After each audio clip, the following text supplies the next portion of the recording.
Сәлем достар, қалдарыңыз қалай? Бүгін мен сіздерге құмырсқаның қанағаты туралы ертегіні айтып беретін боламын. Ал енді тыңдаңыздар. Мен бастаймын. Бір күні бір ғұлама болыпты. Ол жануарлардың да, жәндіктердің де, өсімдіктердің де тілін түгел біледі екен.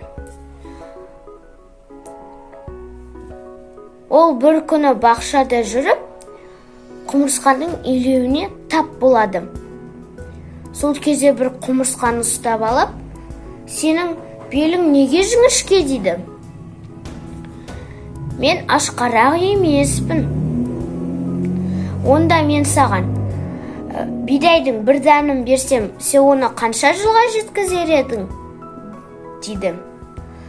Мен оны 1 жылға жеткізер едім, деп жауап береді құмырсқа. Жарайды онда деп бір ыдысқа құмырсқа мен дәнді салып, бетін жауып қояды. 1 жылдан кейін ғұлама келіп ашып қараса, құмырсқа өзі жатыр екен, ыдыста дәннің жартысы ғана қалыпты. Сен сонда 1 жылға дейін жеткізем деп едің ғой. Сонда сен дәннің жартысын ғана жедің бе? Деп таңғалады ғұлама. Я, мен қанағат еттім. Дәнді мен қанағат еттім. Мен оның бүкілін жеп қойсам, қазір жағдайым одан да керемет болар еді ғой. Егер де сен мені 1 жылдан кейін келіп ашып қарамасаң, онда мен аштан өлер едім ғой, дейді.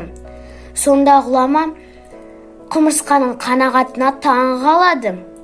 Және осы қасиетті бүкіл адамдарға айтады, үйретеді. Ал енді всем пока-пока!